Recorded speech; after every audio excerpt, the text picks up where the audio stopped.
De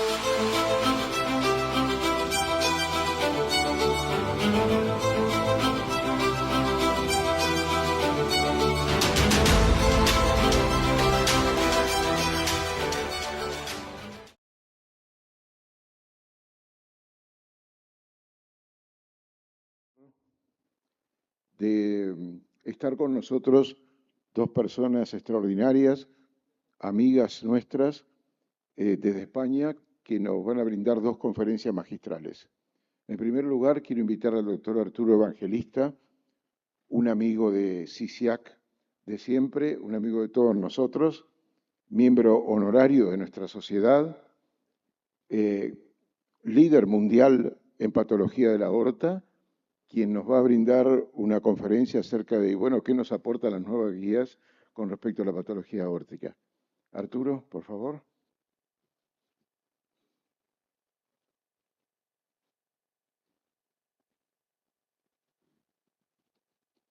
Bueno, muchas gracias, Salvador.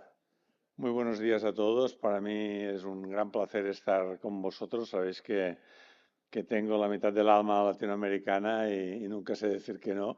Y mucho más cuando un organizador principal como Chema Hernández pues me invitó a venir. Para mí esto es un gran placer. Pienso que tenemos mucha sintonía. Creo que hablamos no solo la misma lengua, sino tenemos muchas formas de ser y de enfocar las cosas de la vida que son muy parejas y por lo tanto pues uno se siente como en casa, ¿no? Entonces, pues agradeceros mucho poder participar en CICIAC. Siempre pues llevamos un recorrido ya de muchos años casi de la mano y para nosotros es un gran reto pues que CICIAC vaya siempre creciendo y disponga de los amigos del otro lado del Atlántico que se sienten muy a gusto también. Bueno, el tema que me han dado ha ido un poco así, casi como anillo al dedo, porque las guías estas se presentaron este sábado. Con lo cual, pues si este congreso hubiera sido la semana pasada, no hubiera podido decir nada.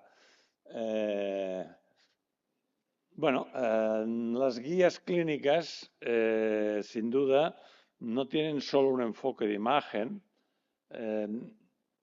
Nosotros, la EACB, la Sociedad Europea de Imagen Cardíaca, publicamos el año pasado las guías de imagen y ahora este sábado se han publicado las guías de patología aórtica, aunque, en fin, sale vascular, periférico y patología aórtica, porque yo no estaba dentro, porque si no hubiera peleado hubiera hecho patología aórtica y vascular periférico, pero a veces uno se tiene que callar y aguantarse en la vida.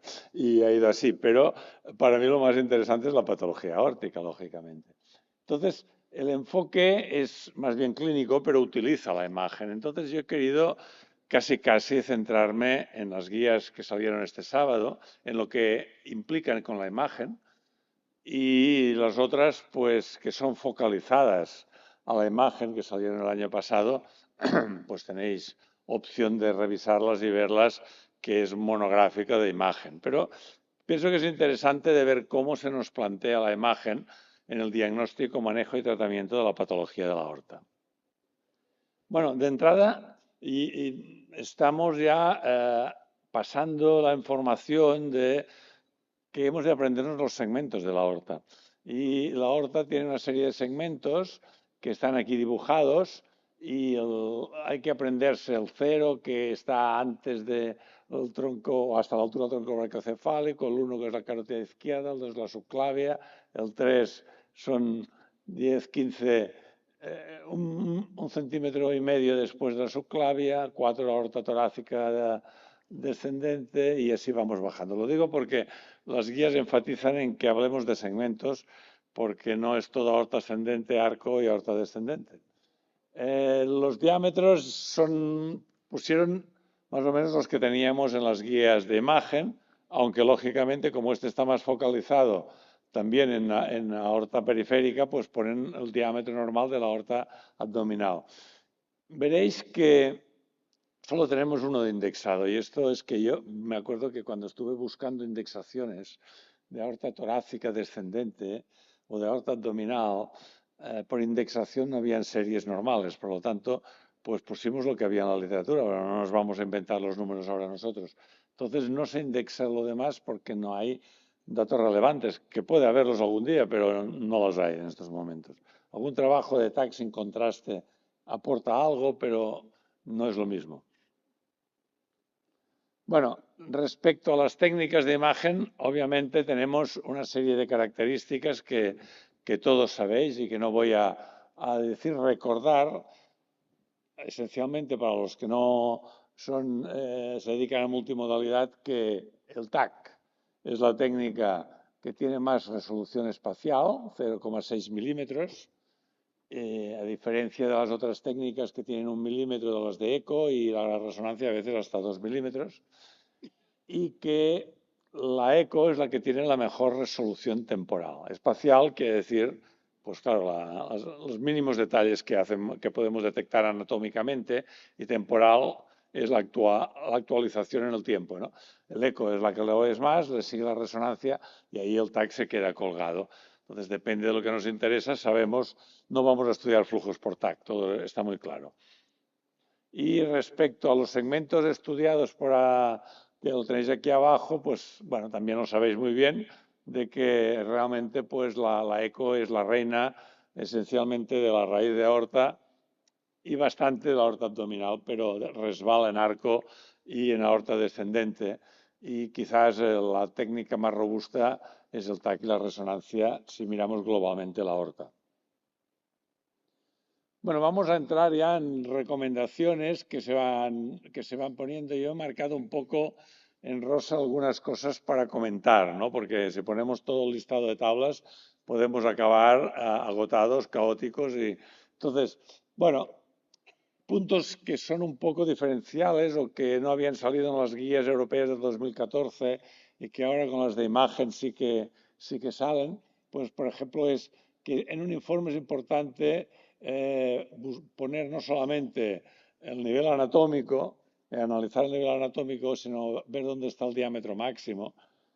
Hay veces que los radiólogos nos ponen en el nivel de la pulmonar y no es el diámetro máximo, es decir, hay que afinar mucho porque con la prueba van a tomarse decisiones. Es importante para el seguimiento a veces tener pues puntos de corte repetitivos, como puede ser la bifurcación de la pulmonar, si me queréis, o la raíz, pero también los niveles máximos de dilatación queden bien especificados. Se repite porque, sin decirlo, se dice que cuando hacemos estudios repetitivos intentemos utilizar la misma técnica de imagen. ¿Por qué? Porque la reproducibilidad entre técnicas es mala. Y no se puede decir otra cosa. Decimos, no, bueno, es que yo ahora hago eco, hago TAC, hago reso y aquí no pasa nada porque así hago la multimodalidad. Bueno, depende de lo que quieras ver y saber. Pero cuando uno quiere seguir de una forma muy, muy afinada para tomar una decisión, tener la misma técnica de imagen es importante porque hay variabilidades de casi 5 milímetros entre técnicas a veces. Y esto se acepta, se dice. Y la parte de abajo es cuando, bueno, dice la indexación, se debería considerar con la superficie corporal, pero después veis que en las guías se puede decir que casi no se habla de indexación, se habla de lo clásico, del Turner, de algunas cosas más, pero se pone, pero no se ejecuta. Probablemente porque hay pocas series que tengan resultados pronósticos con indexación como para decir, pues 30 milímetros por metro cuadrado, no las hay. Entonces, pues se pone aquí, pero después no sale.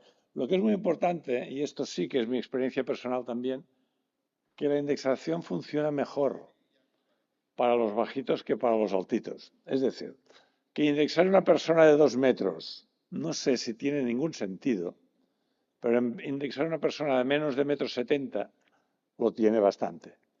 Lo digo porque, y no sé por qué es así, pero es así. Es decir, indexemos por el rango bajo, pero no indexemos por el rango alto, porque igual he tenido algún jugador de básquet y cosas de esas que me han pegado sustos indexando. Y pienso que hay que indexar a la gente de menos de 1,70 m. Simplemente esto no sale aquí en las guías, pero indirectamente ponen en el lower end of the normal distribution y ya van por lo mismo. En la upper es más cuestionable.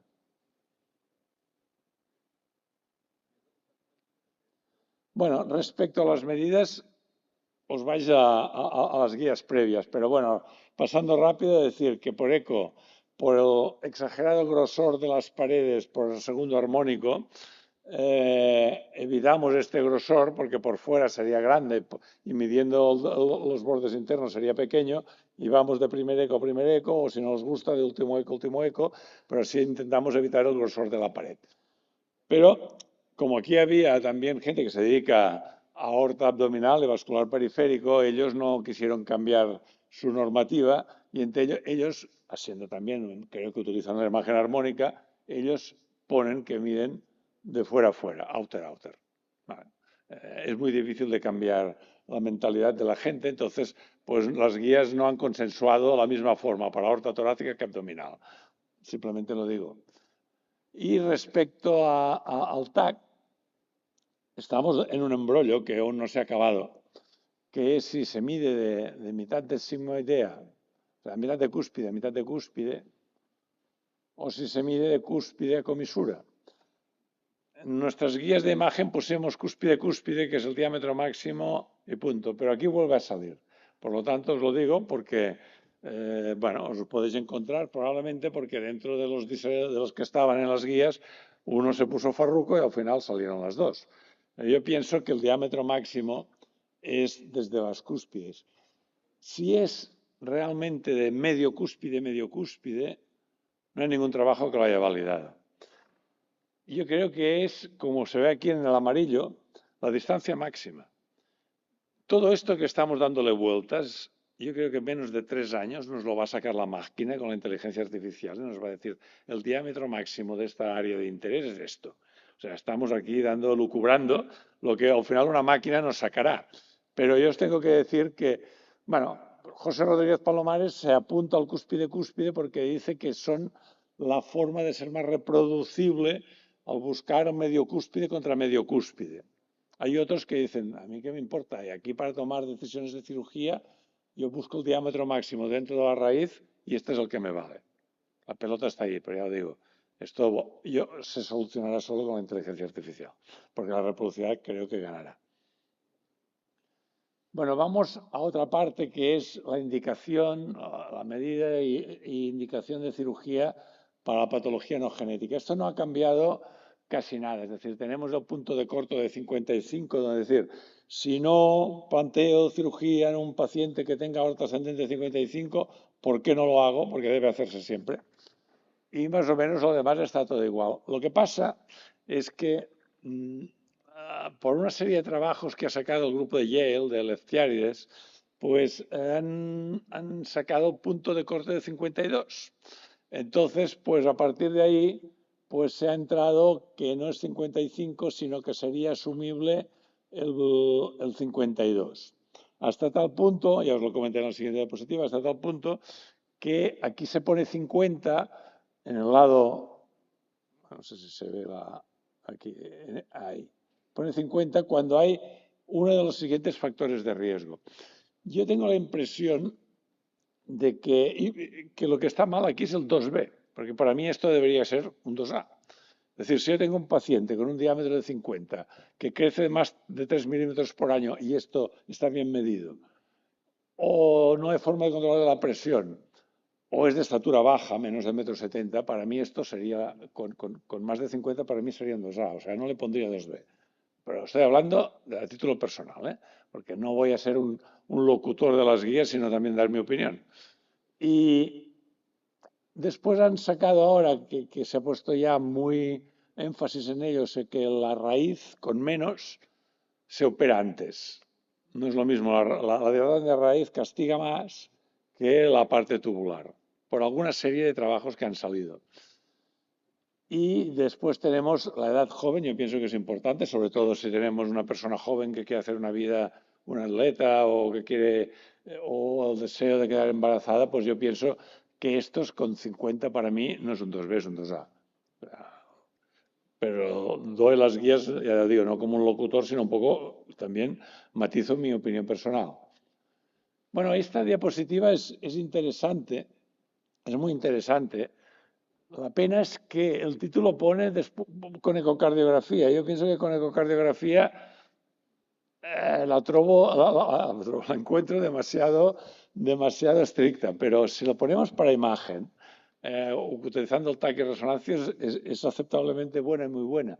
Obviamente con diámetros entre 40 y 44, pues dice, confirma el eco con un TAC, me parece bien, y si vemos que todo está bien, un control cada 2 o 3 años porque no llega a 44 y estamos hablando de patología no genética, ¿no?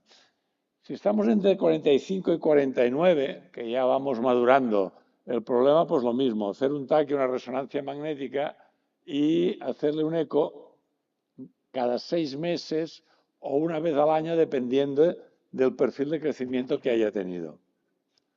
En 50 y 52, ¿qué es lo que han sacado? A mí hay cosas que mentalmente me fastidian. Entonces yo pienso que trasladar el 50-52 o 52-55 a un ecocardiograma me pone nervioso, porque yo no soy tan bueno como para asegurar nada en ecocardiografía. Es decir, esto por TAC me lo creo, pero por eco pienso que va a generar bastante conflicto. Porque decir, no, en 50 y 52 tengo una actitud, en 53 y 54 otra y en 55 los opero. Pienso que es rizar el rizo, sinceramente. Es mi opinión personal. Pero bueno, si tenéis un paciente que por eco sale entre 50 y 52, le hacéis el TAC, y entonces si sale que es de fenotipo raíz, aquí el puntero yo no me lo veo, pero bueno, si sale de fenotipo raíz, no sé si lo veis, en medio, pues entonces el paciente con el diámetro de más de 50 se va a cirugía. Si es de aorta ascendente, es esto de aquí que sigue lo que hemos dicho antes, seguimiento médico. Y ya madurará. Y entre 53 y 54, pues bueno, pasaría lo mismo, que no es indicación directa de cirugía, le ponen 2A porque puedas individualizar. Pero la raíz con 50 ya es una indicación de cirugía, y más de 55 todos. Y aquí os he puesto una imagen que utilizo a menudo, que es este paciente que tenía el diámetro de 44 y cuando le hice una reso, el 44 en la misma proyección me salía, pero el 52 ni lo olí. Entonces dices, es que hay asimetrías, hay toda una serie de cosas que no tener una técnica tridimensional para afinar tanto en los diámetros arriba para hacer un algoritmo, lo compraría más si fuera ya directamente no con eco, sino con TAC, resonancia magnética. Pero bueno, el concepto es un poco este, que captéis que hay que hacer unos controles por menos de 45 cada 2 o 3 años por eco, si no es patología genética, y que si hay una afectación de la raíz vamos a disparar en 50. Remarcan igualmente, y te lo digo, lo remarcan, y además esto tiene su gracia porque lo remarcan no con la superficie corporal, sino con la altura, pero no sale ningún valor. Y después, pues, tener en cuenta que es muy importante la edad del paciente, la presión arterial y la medida que se ha puesto muy de moda ahora, que también es del grupo de Leftiárides, que es la longitud desde el anillo hasta el primer tronco brachiocefálico, que una medida de más de 11 añade riesgo a disección o ruptura a más del diámetro. Y es casi tan robusto como el diámetro, según la experiencia de Yale. No se ha contrastado con otros grupos, pero es bueno de tenerlo en cuenta. En aorta descendente, pues no dicen nada más de que cuando tenemos un sacular, probablemente las medidas de 55 y tal hay que adelantarla a 5 milímetros. No es lo mismo el riesgo de un fusiforme que un sacular. O sea, la indicación de cirugía harías con 5 milímetros menos cuando tenemos un aneurisma sacular y no un fusiforme. Bueno, el seguimiento de los hereditarios está muy bien especificado, está perfectamente especificado para el síndrome de Marfan. Aquí pues lo que nos va poniendo es que hay que hacer un eco cada año y que cuando llegamos a 45 milímetros dependerá si lo hacemos cada medio año, cada año, depende de la evolución que haya tenido, depende del contexto individualizando del paciente, pero que en 45 milímetros y con factores de riesgo pues ya hay una indicación de cirugía, que siempre en el Marfan como máximo es 50 milímetros. En Lois-Dietz y ACTA2 el planteamiento es lo mismo, pero 5 milímetros menos. Y esto está establecido por bastantes trabajos. Es decir, cuando tenéis un Lois Dietz en 45 milímetros ya les planteamos la cirugía, no en 50, porque tienen mucho más riesgo de disección. Sobre todo, bueno, ya lo comentaré después, el TGF-beta receptor 2 y el ACTA2 también en 45 milímetros. Entonces, esto remarcando que a mí me parece excesivo que cada 3 o 5 años hay que hacerle una resonancia magnética, un TAC. Yo pienso que en estos pacientes la resonancia magnética o TAC casi habría que hacerlos, no sé, digo que anualmente, depende del nivel de madurez, pero tienen afectación no solo de la raíz de aorta, no puedes saber nunca cómo evoluciona la aorta descendente, es decir, quizás me parece el tiempo excesivo cada 3 o 5 años. Bueno, esto es lo que os he comentado antes del Lois Dietz, que hemos llegado ya a la medicina personalizada. La medicina personalizada, esto en los años va a ir aumentando más, es decir, no es un Lois Dietz, es qué mutación tiene. Porque hay mutaciones que van lentas y mutaciones que te hacen daño y se disecan con mucho menos. Entonces, ya estamos llegando a esto y me parece muy interesante que, por ejemplo, la mutación del TGF-beta receptor 2 y al receptor 1, pero sobre todo al receptor 2, hay pacientes que con 40 milímetros ya deberíamos indicar la cirugía. Habíamos dicho en Marfan 50, aquí decimos pacientes con 40. Dependerá. En cambio, hay otras mutaciones, como puede ser SMAD3 o TGF-beta 2 o TGF-beta 3. El TGF-beta 3 es muy benigno y se opera como el Marfan. Es decir, ¿cuál es la lectura? La lectura es, tenemos que hacer estudios genéticos en patología genética porque el manejo con imagen no es suficiente, porque a cada uno hay que darle lo que le corresponde y esto nos lo dará mejor la genética que no tanto solo la imagen. Es un mensaje a tener en cuenta. Bueno, ya voy adelantando. Poca cosa en los aneurismas no hereditarios, los normales. Simplemente que el seguimiento, pues se pone que hay que hacerlo por eco, TAC o resonancia, depende anualmente, depende de dónde esté afectado. Ya hemos dicho que el arco y la aorta descendente se ve peor, es decir, más o menos estos siguen las recomendaciones que sabemos todos en la práctica clínica que hacer.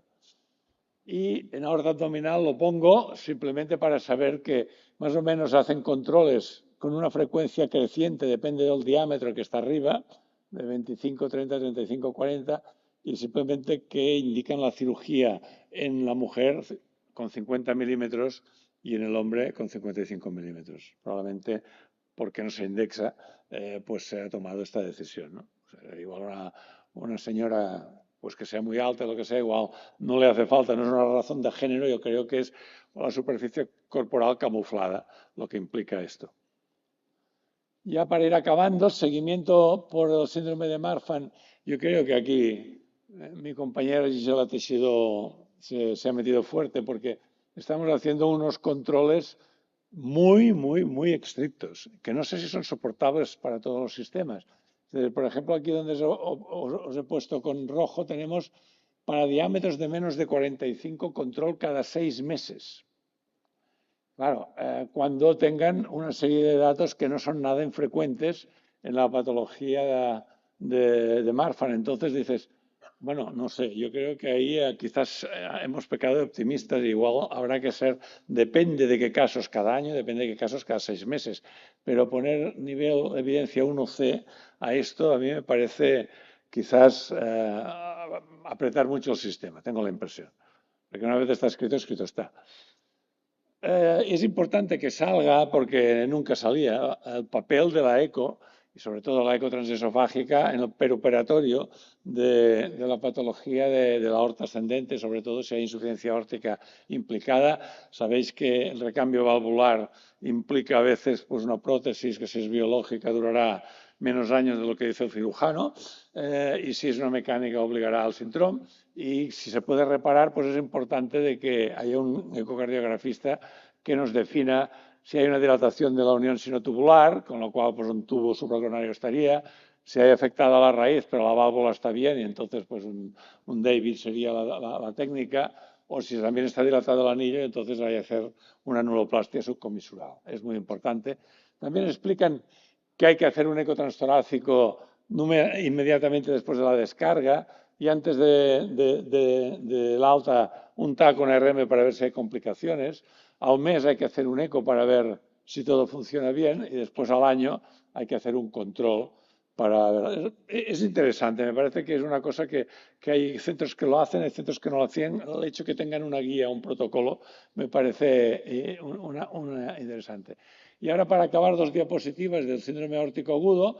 En el síndrome aórtico agudo sabéis que hay un riesgo en el paciente con dolor torácico que se especifica con esta tabla de arriba, que es las condiciones que lo facilitan por antecedentes patológicos, el tipo de dolor y la otra, los hallazgos del examen físico. A partir de ahí tenemos un score, y tenemos un score que, si es de más de 2, es de 2 o más de 2, es de alto riesgo, y entonces este paciente pues hay que hacerle un TAC inmediatamente. Y si es inferior a 2, que hay muchos pacientes con dolores que sí, que no, pues pueden toda una serie de aspectos como es el electro, y después acaban con el nivel de hacer el ecopocus, la ecoscopia que yo digo, la placa de tórax, el dedímero, y si son positivos, entonces hacer un TAC. Dicen, si el dedímero y la placa de tórax son negativos, entonces buscar otra opción. Yo no sé por qué no han puesto el POCUS también, porque si los dos son negativos, pero el POCUS ve una disección, tanto me hace el dedímero como la placa de tórax. Es decir, pienso que probablemente había que poner también en aquel extremo pues el POCUS. Pero la estructura es la más adecuada, es decir, ver las posibilidades de disección, ir al TAC inmediatamente porque vemos todo ya, y si las posibilidades son bajas, pues entonces tener el escalado de screening para no estar pidiendo TACs innecesariamente a cualquier dolor torácico, lógicamente. Y aquí, pues una vez tienes el TAC, el diagnóstico, pues si es un tipo A se va a cirugía, a no ser que tengas una razón para no hacerlo.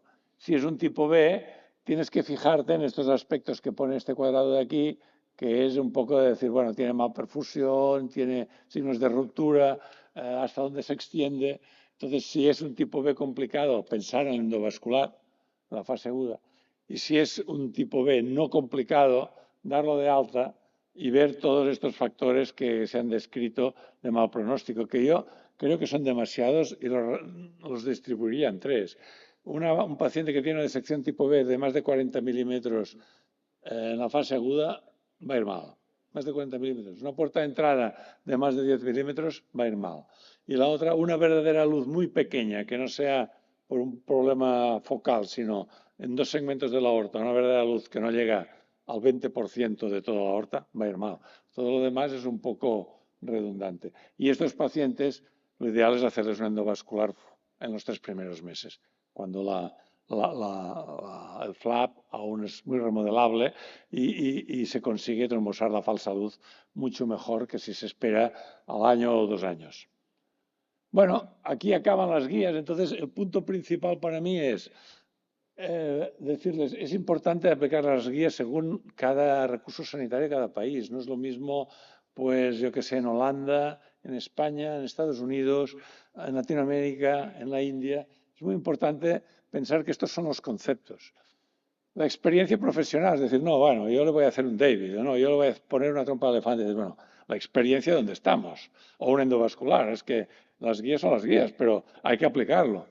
Y después pensar en estos pacientes la edad diferente, es decir, el beneficio que le vais a hacer a este chico joven respecto al señor del otro lado es muy diferente. Entonces tenéis que valorar esto, porque las guías no lo especifican, pero vosotros sois médicos, ¿no? Entonces esto es muy importante. Entonces yo siempre digo lo mismo, yo me miro mucho las guías de lo que no sé e intento matizar mucho las guías con lo que más sé o que pienso que sé más.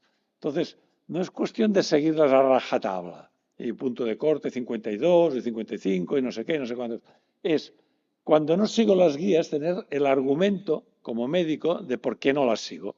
O porque el paciente no es el adecuado, o porque el medio no es el adecuado, por lo que sea. Lo que es importante es que son cosas a reflexionar. Las guías son señales de alarma, no son los mandamientos de la ley de Dios. Muchas gracias.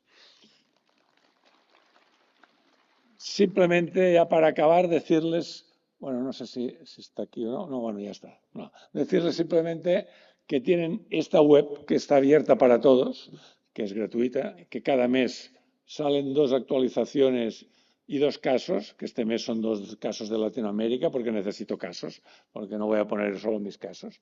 Entonces, que os pediría que os pusierais en la web y que de alguna forma pues tengáis en cuenta de que cada mes vais a tener temas diferentes y que podéis preguntar si os interesa un tema más o un tema menos. Yo lo voy montando cada mes, más o menos al 15 de cada mes. Yo creo que esta semana saldrán indicaciones de tratamiento endovascular y Teresa va a hablar de el ecotransesofágico con la reparación de la válvula aórtica, que también está en el tema y que puede ser interesante. Entonces, pues es un sitio. Si enviáis el correo, pues se os enviará directamente de qué van los temas y de qué van los casos de aquel mes y así podéis escoger lo que os interese. Muchas gracias.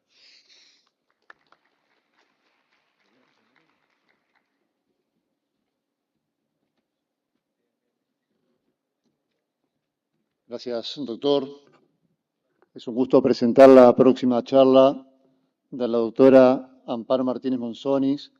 La doctora es presidenta de la Asociación de Imagen Cardíaca de la Sociedad Española de Cardiología, es jefa de imagen cardíaca del Hospital Universitario Santiago de Compostela, docente, autora reconocida científica, investigadora en múltiples organizaciones.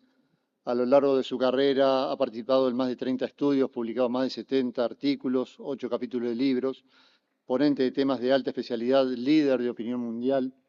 Es una gran expositora que tenemos hoy que nos va a hablar sobre la selección de candidatos para el tratamiento de la insuficiencia tricuspidia, tratar o no tratar, esa es la cuestión. Es un gusto tenerla con nosotros. Adelante. Bueno, buenos días. Buenos días. En primer lugar, quiero dar las gracias a la organización y especialmente a Chema, que se nota que me tiene mucho aprecio por esta presentación que ha pasado. Es un gusto estar aquí, estar con viejos amigos y además voy a hablar de un tema que a mí me gusta mucho, que es, creo que uno de los 2 grandes retos de la medicina en la actualidad y la cardiología en particular, en concreto, cuándo no tratar a un paciente. Yo creo que es muy fácil decir a este le vamos a hacer algo, es más difícil no hacerlo. Y bueno, vamos a intentar reflexionar sobre esto. Como ha dicho Arturo, las guías son las guías, pero tenemos que tener argumentos para tomar determinadas decisiones. Bueno, esto es mi conflicto de interés, nada en relación con la charla y este es el guión que voy a seguir a lo largo de mi presentación. Bueno, si vamos a hablar de cuándo tratar y cuándo no tratar, yo creo que lo primero que tenemos que hacer es saber qué es futilidad, cuándo no va a servir algo. Futilidad en medicina es que la terapia que voy a proponer a un paciente no debo hacerla porque los datos disponibles no permiten o nos dicen que no va a mejorar el estado de salud del paciente. Un procedimiento es inútil cuando no prevé prolongar la vida ni aliviar los síntomas del paciente. Y esto yo creo que en la TAVI lo tenemos bastante estructurado en todos los centros. La estenosis aórtica severa es una patología, es una pandemia que está afectando a pacientes ancianos, que tenemos montones en todos sitios y que tenemos que tomar decisiones cuando cumplen criterios por guías de poner una TAVI de si la ponemos o no. Y ahí, al menos en mi centro y en todos los que yo conozco, hemos establecido muy bien el criterio de cuándo es fútil. Si la expectativa de vida del paciente, por motivos diferentes a su estenosis aórtica, es menor de 1 año o no lo vamos a mejorar funcionalmente en 6-12 meses, ese paciente es fútil ponerle una TAVI. Pero yo me planteo, ¿en la tricúspide lo tenemos tan claro? Bueno, realmente, afortunadamente, ahora sabemos que la insuficiencia tricúspide no es algo banal, como creíamos hace tiempo. La insuficiencia tricúspide es una patología que mata a los pacientes y los mata más cuanto más severa es esa insuficiencia tricúspide. Y si ven estas 2 gráficas, son prácticamente superponibles. Tienen 16 años de diferencia y nos dicen esto. Por tanto, es una patología que tenemos que tener en cuenta, que además lleva a los pacientes a ingresar por insuficiencia cardíaca cuanto más severa es. ¿Y las guías qué nos dicen? Bueno, pues las guías lo que nos dicen es que hay que tratarla, no son tan claras como en otras patologías, pero sobre todo insisten en que no tenemos que llegar tarde. No hay que llegar cuando ya el ventrículo derecho ha claudicado, no tenemos que llegar cuando ya hay daños a nivel sistémico.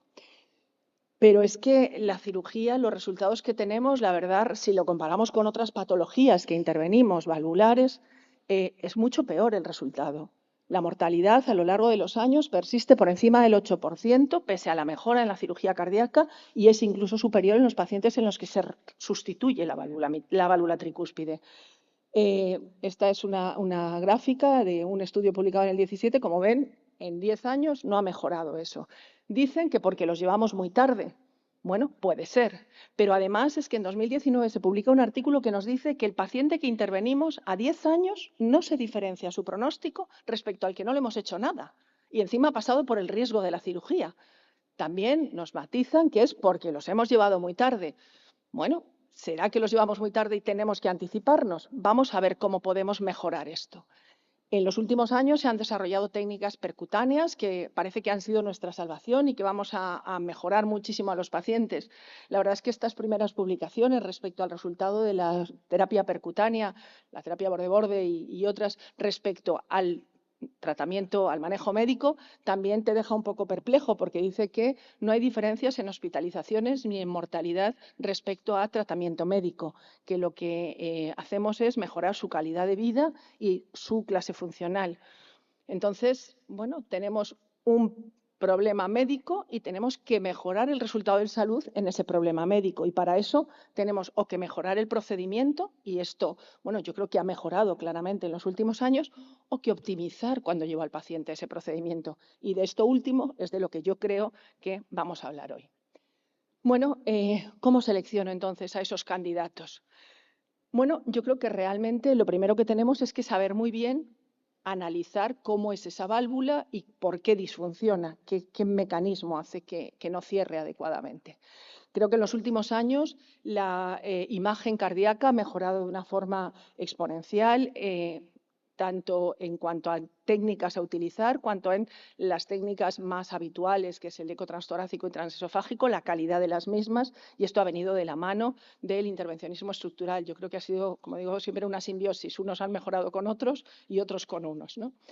Sabemos mucho más de la anatomía de la tricúspide. Ahora sabemos que no siempre es tan tricúspide como pensábamos, que hay veces que no es tricúspide. Sabemos que la clásica clasificación de Carpentier de mecanismo de insuficiencia valvular no nos sirve tanto en la tricúspide, que nos es mucho más útil la clasificación que se refleja en esta publicación y que divide a la insuficiencia tricúspide en 3 grandes grupos: funcional, que es la más frecuente, insuficiencia tricúspide primaria, que es menos frecuente, y aquella en relación con dispositivos. Y además hemos aprendido una cosa: resulta que la insuficiencia tricúspide funcional no siempre es igual. Hay 2 grupos perfectamente diferenciados. La insuficiencia tricúspide atrial, consecuencia de una dilatación de la aurícula izquierda, un remodelado de esa aurícula izquierda, que va provocando una dilatación anular, más en sentido hacia la zona anteroposterior del anillo. Cuidado cuando uno lo mide, porque no siempre en apical 4 cámaras estamos midiéndolo bien. Hay que medir siempre varios planos ortogonales para intentar tener esa dimensión máxima. Y eso va haciendo que los velos progresivamente vayan coaptando peor. Y esto es más típico en pacientes con fibrilación auricular, con insuficiencia cardíaca con función sistólica preservada, que tienen este mecanismo. Por otro lado está la insuficiencia tricúspide ventricular, aquella en la que el mecanismo es consecuencia de una dilatación del ventrículo que provoca una alteración en la posición de los músculos papilares y con ello una dificultad en la movilidad adecuada de los velos, con tethering de los mismos, y por eso se produce la insuficiencia tricúspide. Aquí la dilatación anular es más tardía y es más típica de cardiopatía izquierda, hipertensión pulmonar. Son 2 entidades totalmente diferentes que, con una buena prueba de imagen bien hecha y sabiendo cómo es la tricúspide, podemos identificar que además, como nos dice el grupo de Victoria Delgado, tienen un pronóstico totalmente diferente. Pacientes con insuficiencia tricúspide atrial, en seguimiento con tratamiento médico, tienen mejor pronóstico a 1, a 5 y a 10 años que pacientes que tienen una insuficiencia tricúspide ventricular. Y dentro de esta, los de hipertensión pulmonar son los que peor van. Por tanto, 2 entidades diferentes en cuanto a por qué se producen, en cuanto a su mecanismo, y diferentes en cuanto a su pronóstico. Pero resulta que también son diferentes cuando los tratamos. En este estudio se demuestra que pacientes tratados con terapia borde-borde, con insuficiencia tricúspide atrial, van mucho mejor que aquellos que no tienen etiología atrial. Por tanto, bueno, cuando yo tenga un paciente con una insuficiencia tricúspide, valore bien cuál es la etiología y, si es atrial, a lo mejor, aunque tenga determinadas condiciones, merece más la pena meterse. ¿Vale? Tienen también mejor respuesta a un tipo concreto de tratamiento. La insuficiencia tricúspide atrial en muchos casos se exige primero una banda, porque ese anillo está muy dilatado, o una anuloplastia. Una banda percutánea puede ir muy bien y luego a veces poner una terapia borde-borde. La ventricular muchas veces tiene que ir directamente a quirófano. Bueno, también hemos aprendido que la respuesta al tratamiento, el tratamiento es más indicado uno u otro. Pero también la imagen nos va a decir los que van a quirófano cuáles van a tener una mejor respuesta a una anuloplastia que a una prótesis que sabemos que también va peor. Por lo tanto, bueno, otro criterio para tomar una decisión u otra. Bueno, ya hemos visto la válvula, pero es que tenemos que ver si qué estadio evolutivo tiene esa válvula y qué repercusiones tiene a otros niveles, antes de tomar una decisión, porque nosotros tratamos no válvulas, tratamos pacientes que tienen una patología valvular. Y lo primero, hay que saber qué grado de insuficiencia tricúspide tenemos. No voy a contar, obviamente, no es el foro ni es el tema de la charla, no voy a contar cómo medimos una insuficiencia tricúspide, lo sabemos todos, hay recomendaciones de los expertos, guías que nos dicen cómo medirlo. Todos hemos aprendido que la valoración de la insuficiencia tricúspide es una valoración multiparamétrica y multimodal, ¿vale? Y hemos aprendido que hay muchísimos parámetros que nos pueden ayudar a poder medir esto. Muy importante, recordar que la insuficiencia tricúspide se afecta mucho el grado de la misma en función de la molemia del paciente. Uno nunca debe tomar una decisión si el paciente no está euvolémico y bien tratado. Tratemos el paciente, tengámoslo euvolémico y en ese momento valoremos la insuficiencia tricúspide.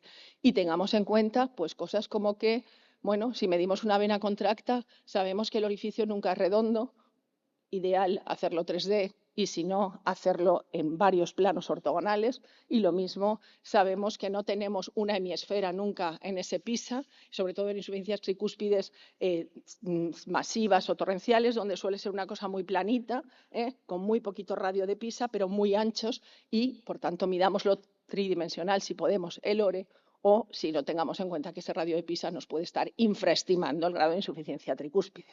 Aparte de que el Doppler continuo en dos cámaras que tienen baja presión y que igualan pronto presiones, cuando la insuficiencia tricúspide aumenta mucho, no es un Doppler parabólico, infraestimamos el valor de esa curva de Doppler continuo que influye en la fórmula de la valoración del orificio regurgitante, pues son Dopplers triangulares que no nos sirven para poder valorar este ORE. Por tanto, uso de las técnicas tridimensionales si las tenemos y si sabemos manejarlas.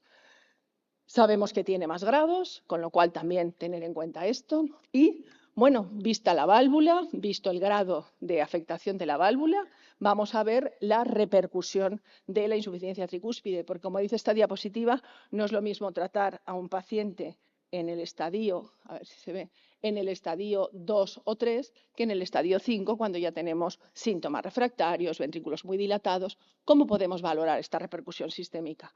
Bueno, pues lo primero, podemos ver cómo repercute en el ventrículo derecho, que es la primera cavidad en la que tenemos que pensar cuando valoramos una insuficiencia tricúspide. Y en esta publicación del grupo de la doctora Delgado nos dicen que la insuficiencia tricúspide que tiene disfunción ventricular, si tiene síntomas refractarios, va a ir mucho peor que aquella que no la tiene. Pero el problema es que cuando estamos valorando un ventrículo derecho, estamos valorando una cavidad con una anatomía muy particular, en la que cuando medimos la función estamos midiendo solo la función longitudinal en la mayor parte de los casos, salvo que hagamos 3D y que tenga buena ventana el paciente para poder hacer bien ese 3D. Esta publicación, en pacientes en los que se pone un dispositivo borde-borde, se valora con resonancia y lo que nos dicen es que mientras se mantenga la función global del ventrículo derecho, y esto implica mantener no solo la función, podemos tener pérdida de la función longitudinal, pero no de la circunferencial, es decir, tenemos que mantener función en ese ventrículo derecho. La respuesta al tratamiento borde-borde es mucho mejor que cuando ya la disfunción del ventrículo derecho es global. Me dirán, claro, ¿y esto con eco cómo lo puedo hacer? Porque yo no le puedo hacer resonancia a todo el mundo. Bueno, hay que intentar medir con 3D la función ventricular derecha y hay que intentar que la función del ventrículo derecho no haya decaído mucho, no haya caído mucho antes de remitir a un paciente a tratamiento percutáneo. Por tanto, mandarlo cuando tengamos una insuficiencia tricúspide que tenga indicación, pero cuando el ventrículo derecho todavía no esté disfuncionante. Pero la insuficiencia tricúspide afecta algo más que al ventrículo derecho. Podemos tener hipertensión pulmonar en estos pacientes y lo que han demostrado este estudio multicéntrico es que si la hipertensión pulmonar es precapilar es mucho peor la respuesta a un tratamiento borde-borde que en pacientes que no tienen esta hipertensión pulmonar precapilar y que tienen presión pulmonar normal. No solo hay que valorar la presión pulmonar, hay que valorar también el acoplamiento ventriculoarterial. El grupo de Leiden, de Victoria Delgado, nos dice que una insuficiencia tricúspide tiene peor pronóstico, el mismo grado de insuficiencia tricúspide, si el paciente tiene desacoplamiento ventriculoarterial. Y el grupo de Leipzig, la gráfica más a la derecha, nos dice que, cuidado, recordemos, he comentado antes que podemos infraestimar ese Doppler continuo, podemos infraestimar el valor pico de ese Doppler continuo a través de la válvula tricúspide. Cuando nosotros medimos la presión pulmonar con eco, la medimos a través de ese Doppler continuo. Si hay una discordancia importante entre lo que yo estoy midiendo con Doppler continuo y trasladándolo a valoración de la presión pulmonar con la presión pulmonar medida de forma invasiva en pacientes a los que someto a una terapia borde-borde, van a tener peor pronóstico que si la correlación es buena. ¿Y esto por qué? Porque cuando yo estoy infraestimando la presión pulmonar, a lo mejor me relajo un poquito y tardo más en mandar al paciente. No tengamos miedo en pedir cateterismos derechos para, cuando no nos cuadren los datos en un paciente con insuficiencia tricúspide, ver si realmente estoy midiendo bien la presión pulmonar. Por tanto, tengo que mandar al paciente cuando tenga hipertensión pulmonar, pero evitar que sea predominantemente precapilar, evitar que tenga desacoplamiento ventriculoarterial y que haya discordancia entre lo medido con eco y lo medido con hemodinámica, medido de forma invasiva. Por otro lado, tenemos siempre afectación renal en estos pacientes. Es importante que no atribuyamos siempre la insuficiencia renal de mi paciente con insuficiencia tricúspide a que le he puesto muchos diuréticos.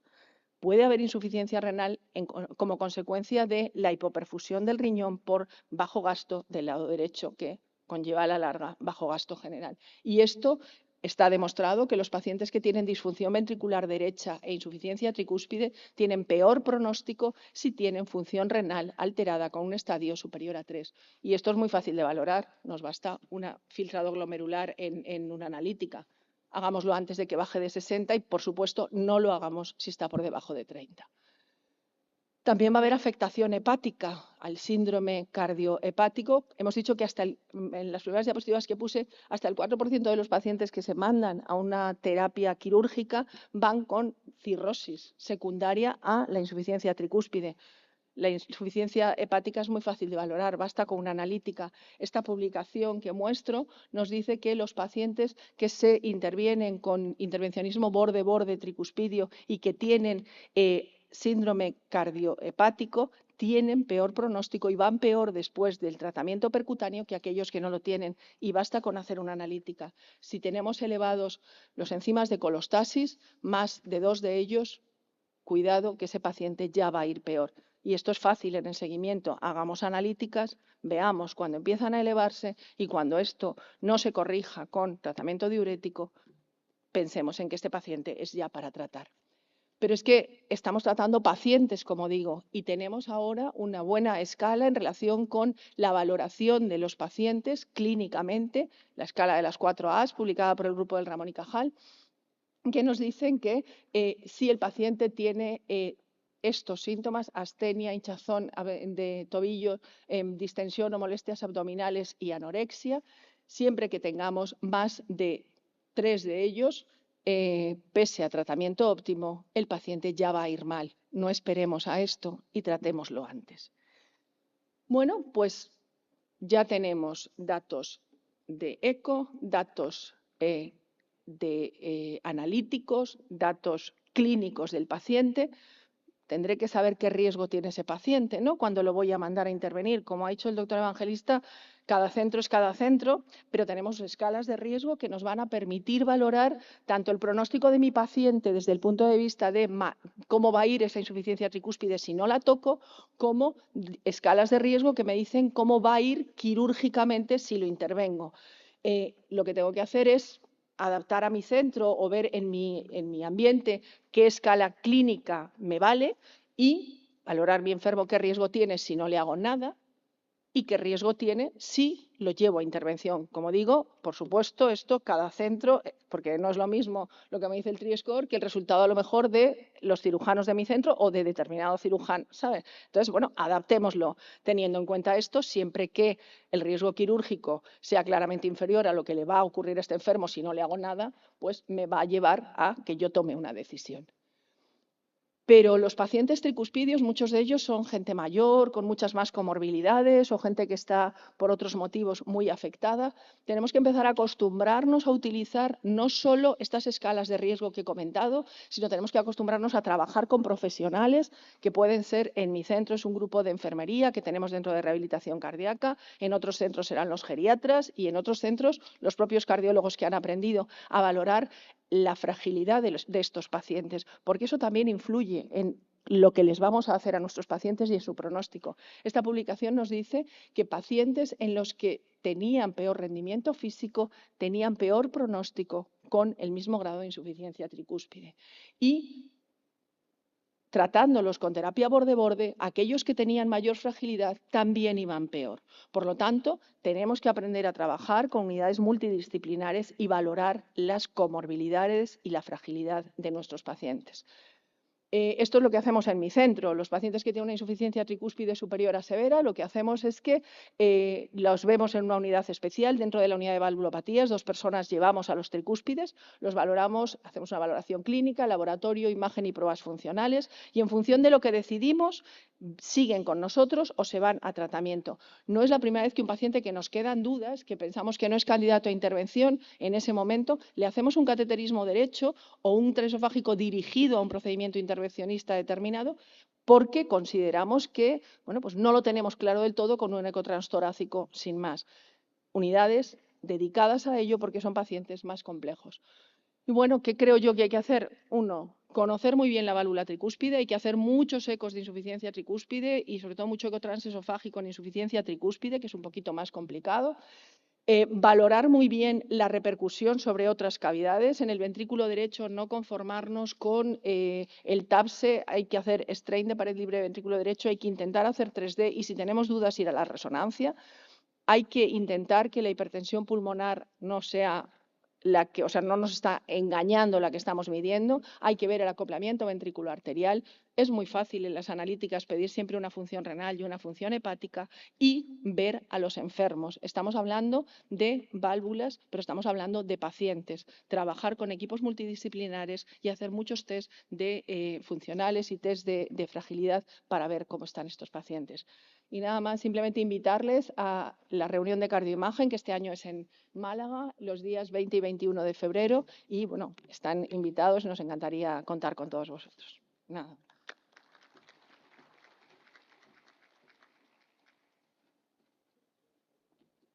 Muchas gracias, Amparo. Muchas gracias, Arturo. Brillantes las presentaciones.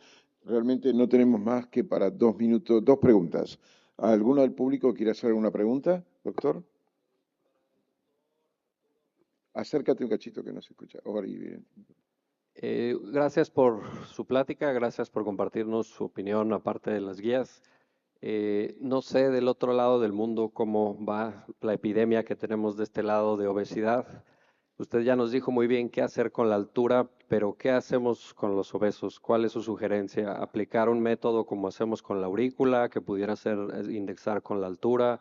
No sé si tenga alguna sugerencia o opinión al respecto. A ver, fuera de las guías, yo diría que cuando no hay obesidad, el punto de corte indexando para indicar cirugía o para no llegar tarde es 30.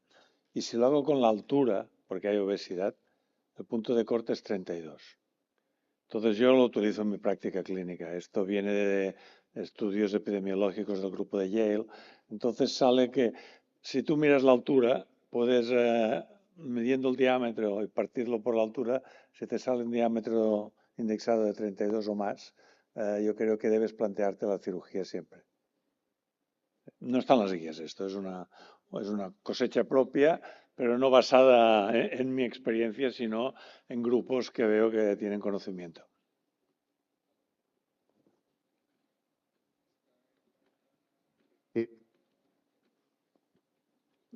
dos preguntas puntuales para cada uno. Arturo, Ya. cuando ¿hay del público una pregunta? Era para el doctor Evangelista. ¿Cuál es el manejo diagnóstico de la enfermedad coronaria en pacientes que tienen disección aguda de la aorta con miras a la cirugía? Muchas veces nos pregunta el cirujano cómo están las coronarias, pero el paciente ya tiene TAC solamente de la aorta y pues hacer un cateterismo de estos pacientes de mucho El riesgo. cirujano siempre pregunta porque además estos pacientes son toros difíciles de lidiar casi siempre. Pero se han hecho como más de 5 estudios y se ha validado de que el tiempo es oro en la disección y que a no ser que sea un paciente totalmente estable, es mucho mejor llevarlo al quirófano sin saber cómo tiene las coronarias que llevarlo al laboratorio de hemodinámica. Y hay repetidos estudios que lo han validado esto. O sea que a veces el cirujano puede preguntarte hasta qué pruebas funcionales respiratorias tiene. Muy bien. Tiene la aorta rota, ¿vale? Entonces, aquí es si tienes un problema por una coronaria, que se ha disecado lo que sea, de lo que puedas, pero vamos a salvarle la vida.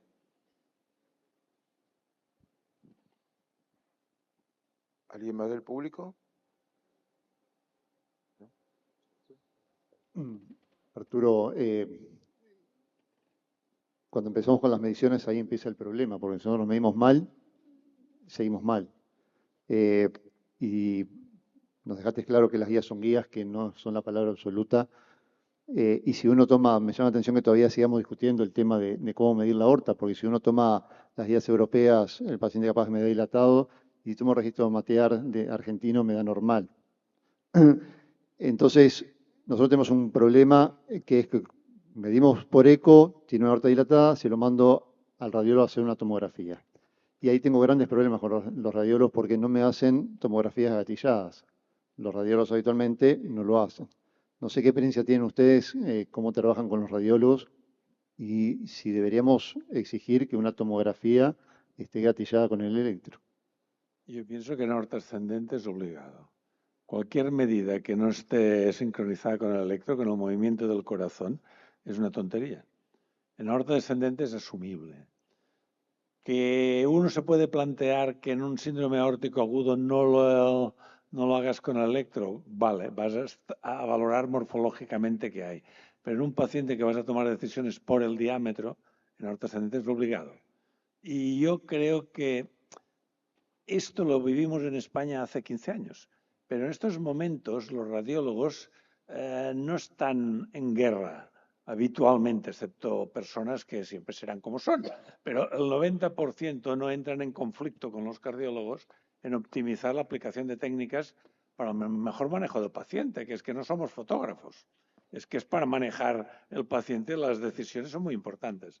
O sea, yo creo que deberíamos, de buen rollo, hacerles entender de que esto es muy importante y hay que hacerlo así. En el último estudio me informaron que no me podían medir la raíz de la aorta porque no hacían estudios gatillados y entonces podía falsearme el resultado que le tenía que pedir una tomografía cardíaca.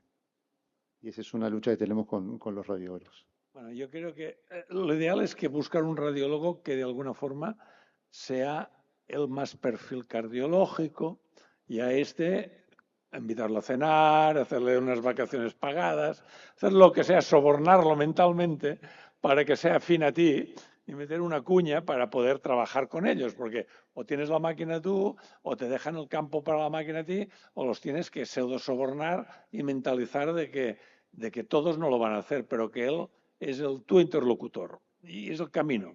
Le voy a decir que el doctor Evangelista lo invitó a cenar entonces. Amparo, una pregunta y vamos a culminar la mesa porque si no nos echan de aquí. A mí me da la impresión que cuando hablamos de insuficiencia mitral, todos los laboratorios miden y miden y miden y hacen un montón de cosas. Cuando hablamos de insuficiencia tricuspidia, no pasa lo mismo. No tenemos la misma certeza. No sé si allí te pasa lo mismo, pero ¿cómo podemos hacer para que se incentive más y que todo el mundo tome la insuficiencia tricuspidia de la misma manera que se toma muchas veces la insuficiencia mitral? Bueno, es más complicado, es una válvula que nos habíamos olvidado mucho de ella mucho tiempo, pero yo creo que al menos la experiencia que yo tengo en mi laboratorio y en laboratorios con gente con la que hablo, es que cuando la gente empieza a pensar que la válvula tricúspide tenemos que tratarla, empezamos a pensar que hay que medirla, ¿vale?